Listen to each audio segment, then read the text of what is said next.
Hello, welcome to the chemistry course. Let's move on to other topic in organic chemistry, that is carbohydrates. In the chapter, you are going to learn some specific topics like carbohydrates representation in Hayward and conformational formula, muta-rotation of glucose, Vosogene formation, and Killiani synthesis followed by rough degradation, epimers, epimerization, and interconversion of one carbohydrate into other carbohydrate. Let's move on to topic. What are carbohydrates? Carbohydrates are polyhydroxyaldehydes or ketones, are the compounds which gives or which yield polyhydroxyaldehyde or ketones are called carbohydrates. Next we are moving on to classification of carbohydrate. Carbohydrates are divided into four major classes based on number of units, number of carbohydrate units present in the molecule. The first one is monosaccharides, disaccharide, oligosaccharides and polysaccharides. Let's look at first monosaccharides. Monosaccharides are single unit carbohydrate which cannot be hydrolyzed further into simple carbohydrate. These we call it as monosaccharides. Example for this monosaccharide, let's take glucose.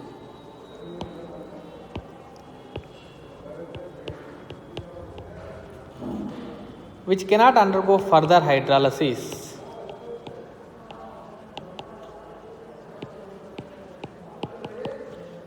Glucose molecule we cannot hydrolyze further into simpler carbohydrate.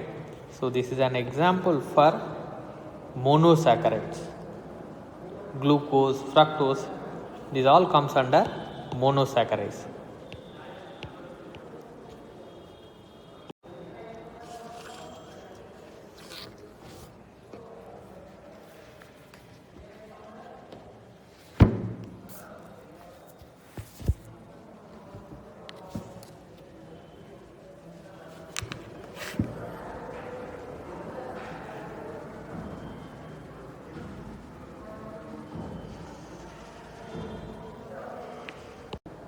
Disaccharides containing two monomeric units.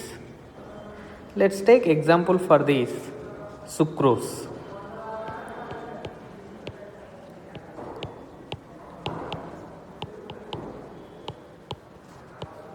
And hydrolysis gives two monomeric monosaccharides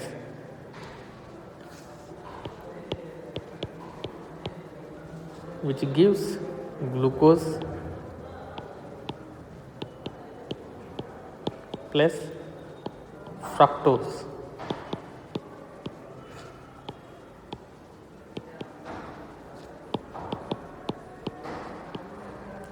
So sucrose is an example for disaccharide. Not only sucrose,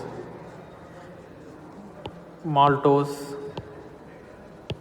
lactose, these all are example for disaccharides. Maltose on hydrolysis gives 2 moles of glucose, 2 molecules of glucose. Lactose on hydrolysis gives 2 molecules, 1 molecule of glucose and another molecule of galactose.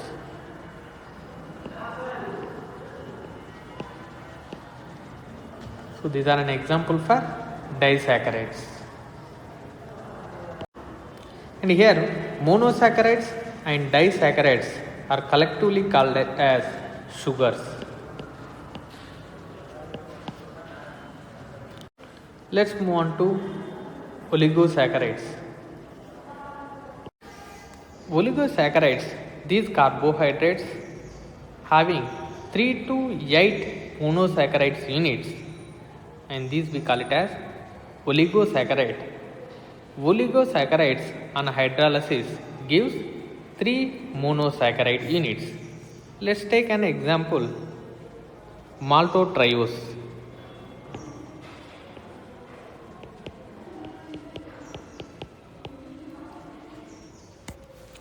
Maltotriose on hydrolysis gives 3 moles of glucose, 3 molecule of glucose.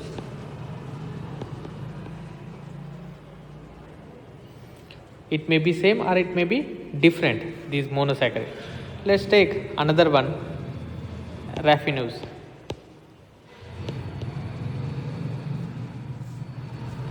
Which on hydrolysis gives 3 different monosaccharide units, glucose,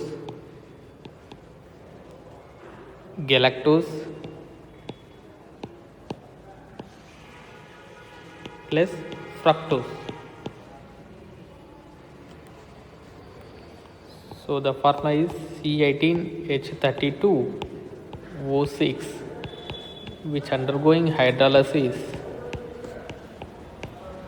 gives glucose,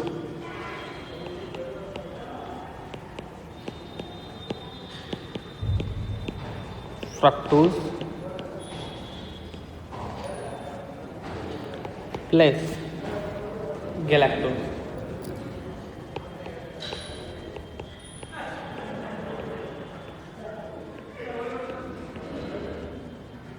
So raffinose is giving 3 monosaccharide units.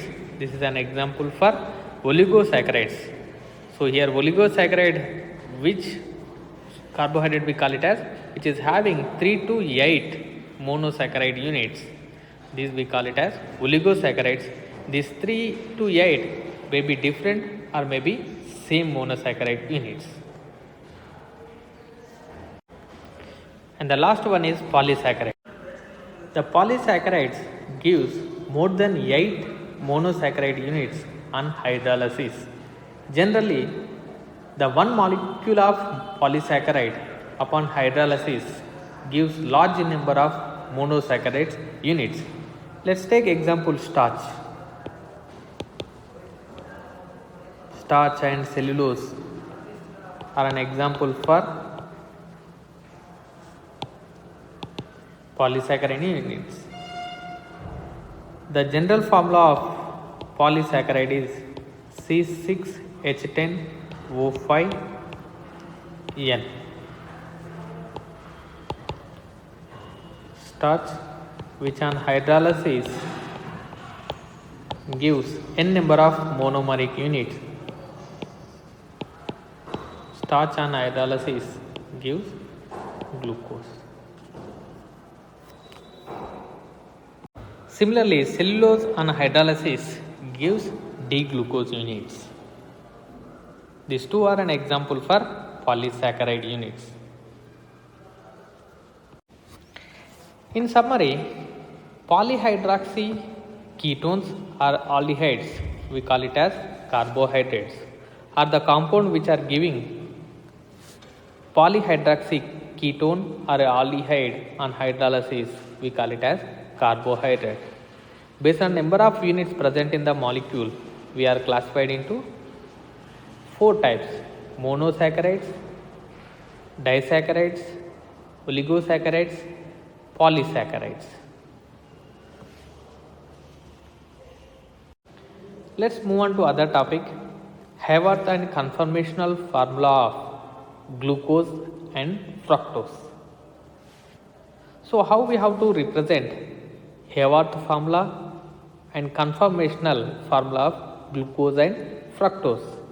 And most of the time we represent with Fischer projection formula. Now we have to convert that Fischer projection formula to Haworth and conformational formula, that is nothing but chair form of glucose and fructose. First we discuss glucose, after that we focus on fructose. And we know that D-glucose exists in two isomeric form, two diastereomeric form, alpha D-glucose and beta D-glucose, or in the Haworth formula we call it as alpha D glucopyranose, beta D glucopyranose. Now how we have to represent this structure is, let's take here, I have represented D-glucose in the two isomeric form. This is a D-glucose in open chain formula.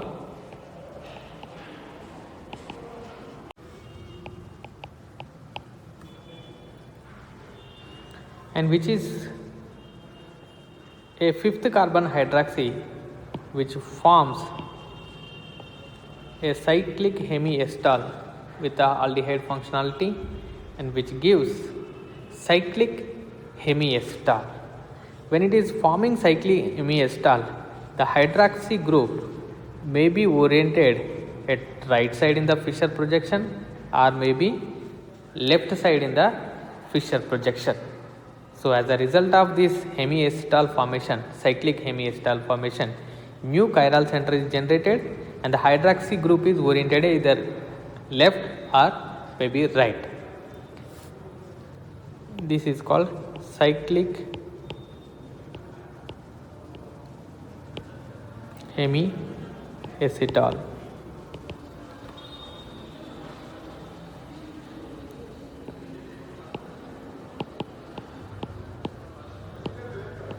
Cyclic hemiacetal. Both are cyclic hemiacetal, which is formed as a 6-member ring.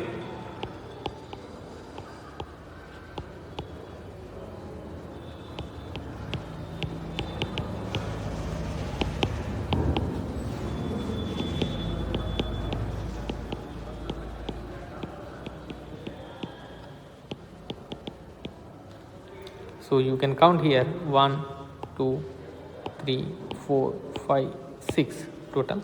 It is a 6-member ring. This we call it as pyranose form.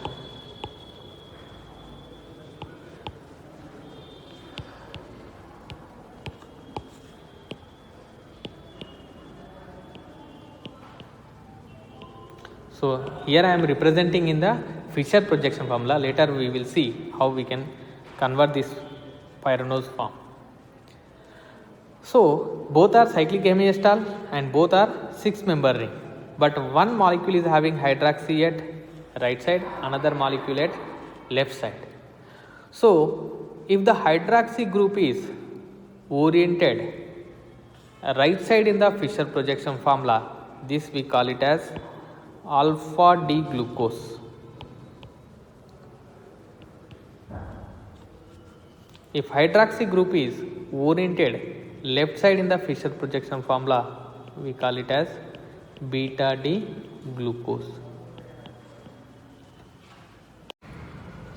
So here at C1 carbon, the OH is oriented at right side, we call it as alpha, and here C1 carbon OH is oriented in the left side, we call it as beta. So D glucose having a two optical isomers, alpha D glucose and beta D glucose. Now we will write this structure in the Haworth formula. Let's take first one, alpha D glucose I am taking, and how we have to convert into Haworth formula.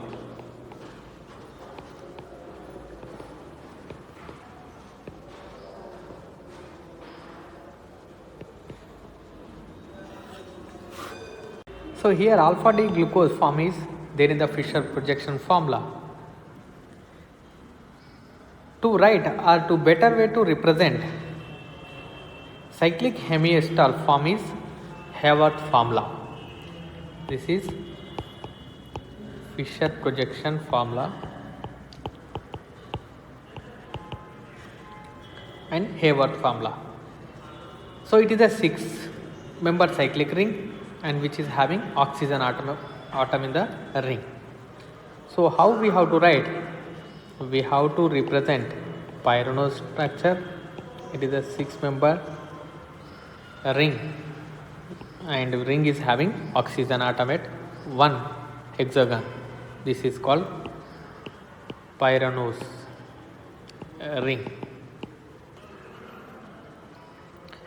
Now in this pyranose ring, right hand side corner is occupied by oxygen. One of the hexagon is occupied by the oxygen and remaining hexagon or remaining corners of hexagon are considered to be occupied by the carbon. Here 1, 2, 3, 4, 5.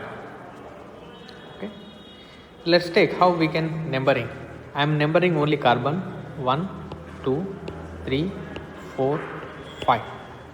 Here first carbon, second carbon, third carbon, fourth carbon, fifth carbon, and sixth one is attached to fifth carbon. And here CH2OH always we have to represent in the top side of hexagon. Now how we have to write remaining groups? Let's take first carbon having H and OH. It is a rule of thumb that always the groups which are present at the right side in the Fischer projection formula will go to below to the pyranose ring, and the groups at left hand side which come to the top of the ring. So first carbon we have two groups, one hydrogen and hydroxy. Hydrogen is there at left side, it should occupy at top position, hydroxy at below bottom position. Same at second carbon we have hydrogen at top and hydroxy at bottom. Third carbon hydroxy at top, hydrogen. Fourth carbon hydrogen OH. At fifth carbon the remaining group we have written CH2OH always should be there top, and the remaining hydrogen we have to write. So this is the pyranose form of alpha D glucose, and this we call it as alpha D glucopyranose. When we are writing alpha D glucose Fischer to Haworth formula, we represented in this fashion, alpha D glucopyranose structure. Similarly, we can write in the conformational formula alpha D glucose pyranose in the cyclic form, chair form. Let's take here. So this is at first carbon, second, third, fourth, fifth and sixth CH2OH. Let's start from first carbon. You can see from Fischer projection or you can see from Haworth formula. So here left hand side is top, right side is bottom. Same way in the chair conformation also. Or in the, you can look at the Haworth formula. The groups which are at top, which is occupied top positions, and the bottom which are occupied at bottom position. Let's take a first carbon. This is equatorial position is above and OH is below. So above here hydrogen is there. Here hydrogen and hydroxy below, which is occupied the axial position. At second carbon, axial position is hydrogen, OH is below. Third carbon, OH is above, hydrogen is below. And fourth carbon, hydrogen above, hydroxy below. And fifth is as usual, hydrogen is below and CH2OH. And this is the way we have to represent alpha D glucose in conformational chair conformation. Similarly, we will focus on beta D glucose. It is a beta D glucose.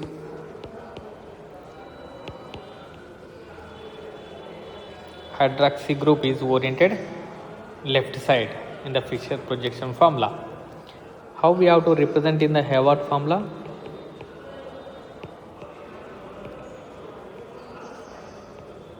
We have to draw cyclic hexagon.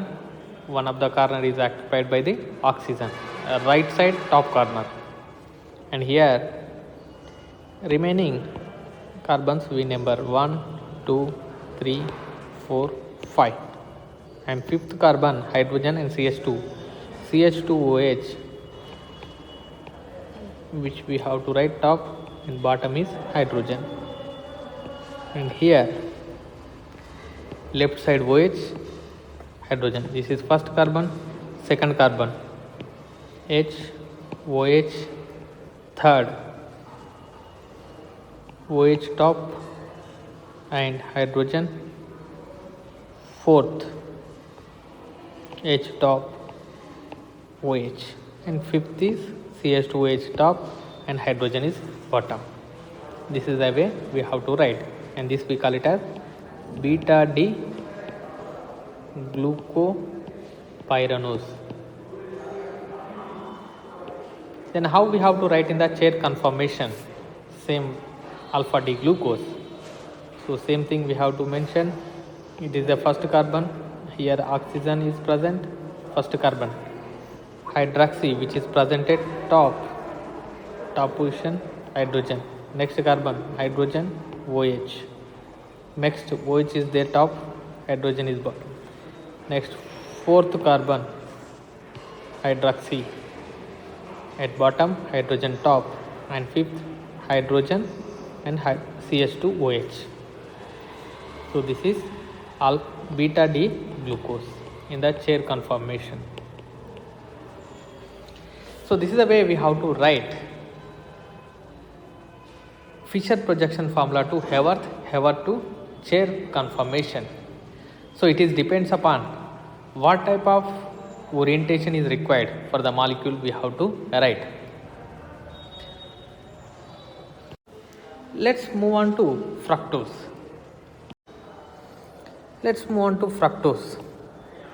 Fructose also exists in the two isomeric form, alpha and beta fructose. So fructose, the middle structure is in open chain structure, and the functional group which is present in the fructose is keto group, not a aldehyde. In the glucose, first carbon is CHO. In the fructose, second carbon is C double bond O group. And here also keto group and hydroxyl groups are present, which undergo hemiketal formation, which are involving C2 carbon and last carbon C6 carbon. So this hydroxy, which donates its lone pair of electron and gives new chiral center, and here also hydroxy which are generated. Once hydroxy group is formed, this can be oriented at left side or maybe right side. Based on this, again these are two conformations, alpha D fructose here. Once it is formed, CH2OH same I have representing in the left side, hydroxy is oriented at right side. In another case, hydroxy is representing at left side, this we call it as beta D fructose, which are hemiketal formation or cyclic hemiketals.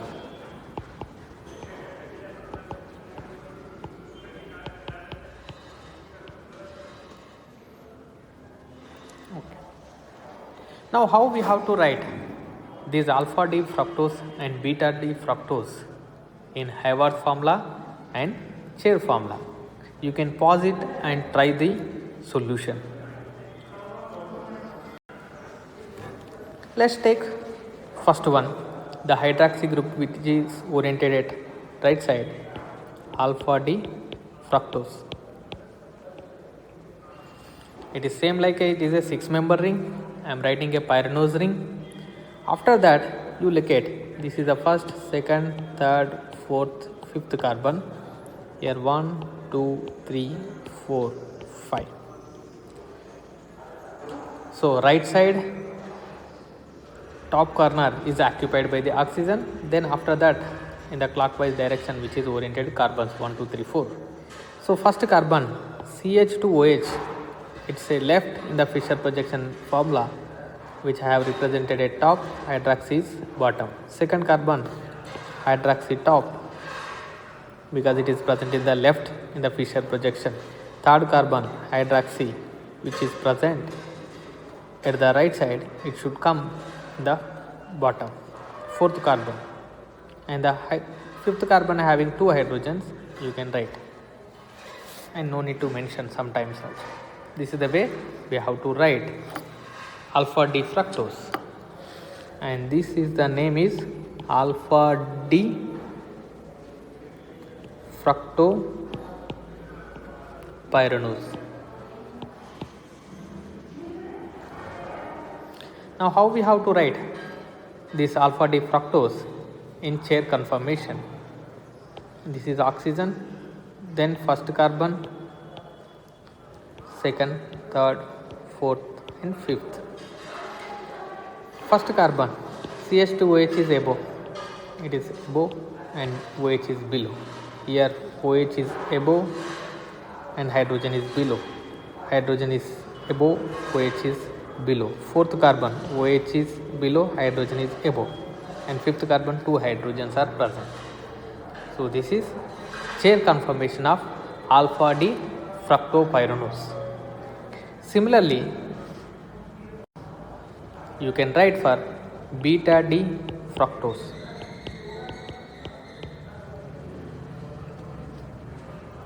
So here only the difference is hydroxy orientation. Hydroxy, it is present in the left side in the Fischer projection formula.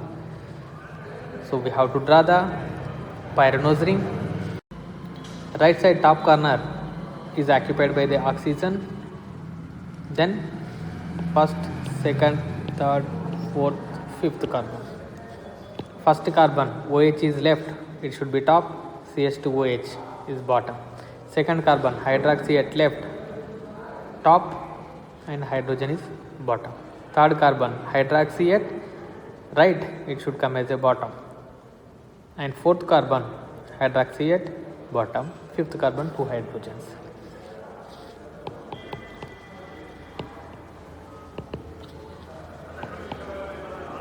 Beta D fructopyranose. Similarly, alpha D fructopyranose in chair conformation.